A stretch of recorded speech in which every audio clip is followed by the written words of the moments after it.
Hi guys, Knife Detector here, and I am making this video after just getting power restored. We haven't had power for a couple of days here in South Texas, which is really new to us, really a shock to us because we're not used to the snow. And as you saw in one of the aforementioned pictures, we got a teeny little bit of snow, and but the thing is our power grid couldn't handle it, and because of that, our power has gone down. So it's a mad scramble for gasoline. When power went down, so did the gas pumps went down, and also the water treatment plants went down. So we had no water, no electricity, and it's just a mad scramble. That's the way it's been here in Texas for a couple of days, at least where I'm at in South Texas. Just got power restored back at 1:30 a.m. Make a long story short, have an opportunity to make this quick video and to catch up on some stuff, and I'm gonna do that. So anyway, any case, we have the Buck trunk. This is called the Buck trunk. Got this at Smoky Mountain Knife Works for about, I forgot about as much, maybe $16.99 or $15.99. It was not that expensive. They threw in also one of those little sharpeners that has like the ceramic and the other bit that you run your knife through. It's one of those inexpensive little sharpeners, and they threw in one of those for free, which I thought was kind of cool. I don't really use those, so I'm probably going to add that sharpener in one of my next giveaways that I'm going to do. But the thing is that I really like this knife, but there are some things about it that I did not like, and I'm going to share those things with you right now.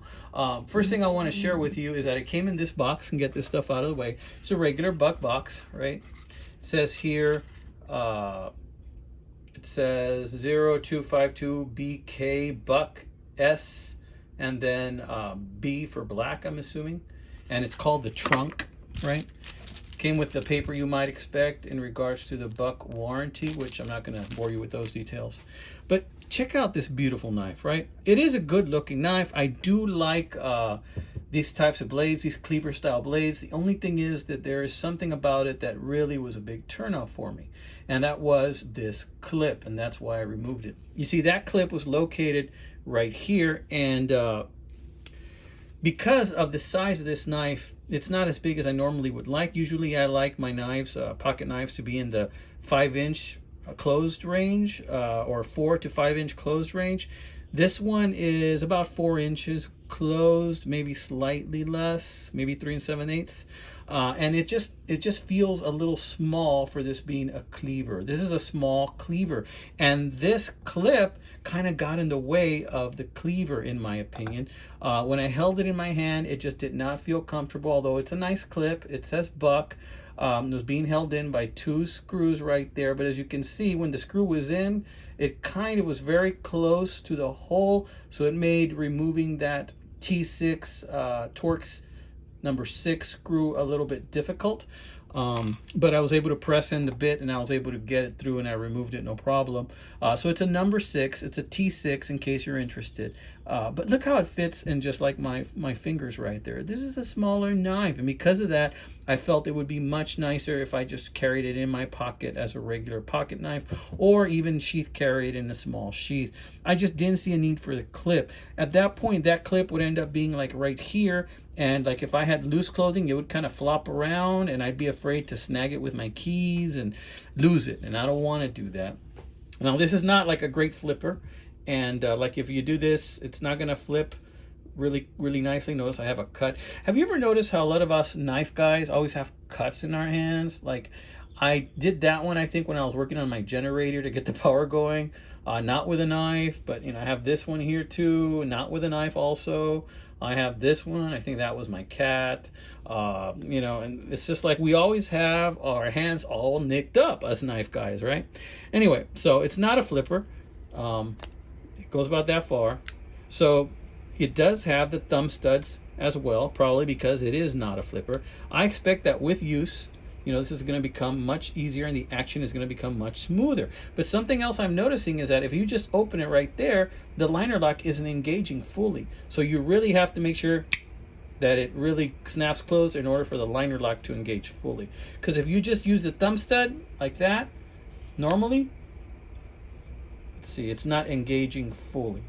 See, you kind of have to really snap it in place. And I expect that will also change with time and use, I expect that'll engage a little bit better as time goes, like it did right there. But you really have to slam it in there in order for that liner lock to really engage, just like that. Because if you do it kind of like you know, a little bit, you know, and you just keep it there, then guess what? You're going to have a situation where if you're using it, it might bend back on your fingers and cut you, right?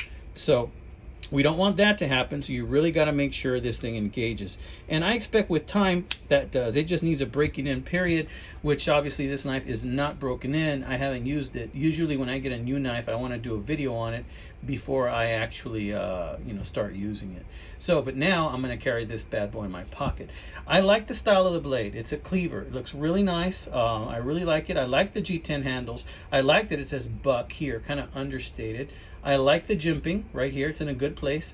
It does cover all of the fingers of my hand, although it feels a bit small for me. I have size medium hands, but I think as a pocket knife, this will be a nice little go-to that I can have in my pocket. I think this will work out really nicely, guys.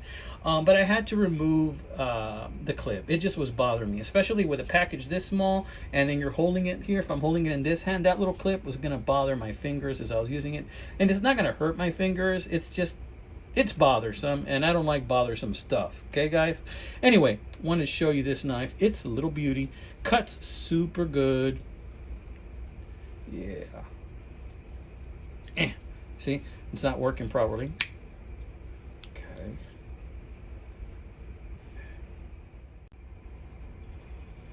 Yeah, see? So I just use this little screwdriver and this bit, and this is a T6 bit, and that's the one that was able to fit in those tiny screws. So once I pressed it in, like I said, the first one is kind of hard to reach. It worked okay. This is the sharpener that I got for free with Smoky Mountain Knife Works from them with this order.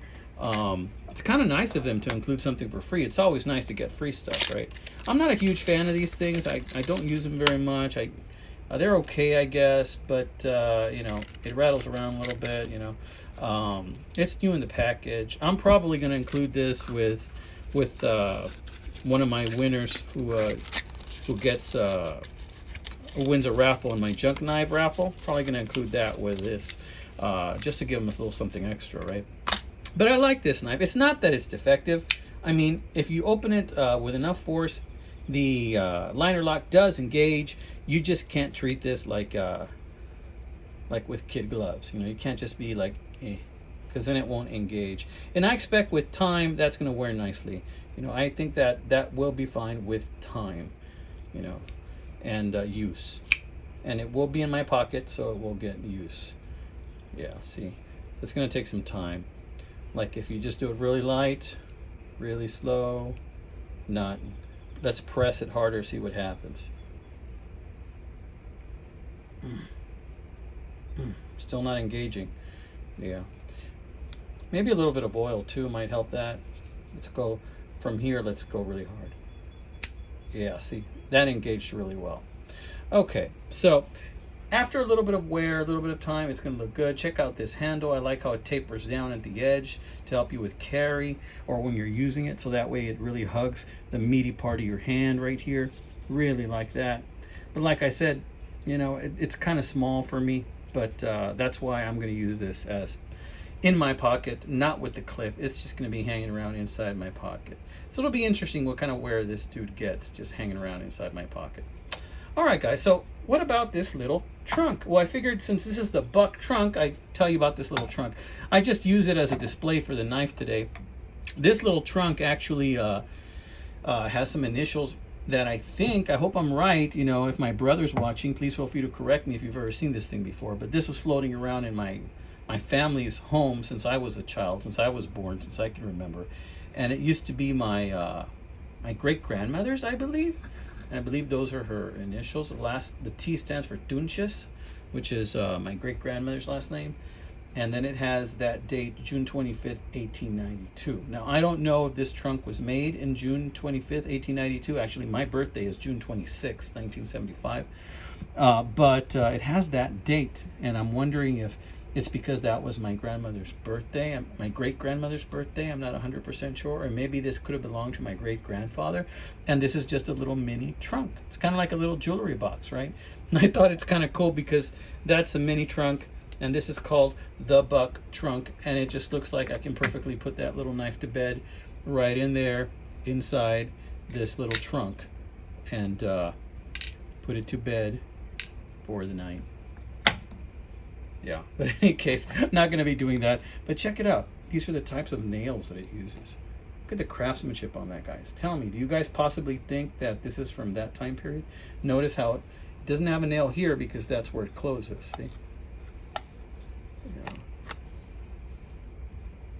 Looks pretty old to me, guys.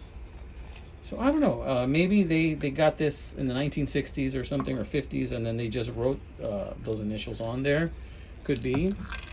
You know, it's just been floating around my home for the longest time. I think I showed it to my mom once, and she didn't remember. But yeah. My mom is 82.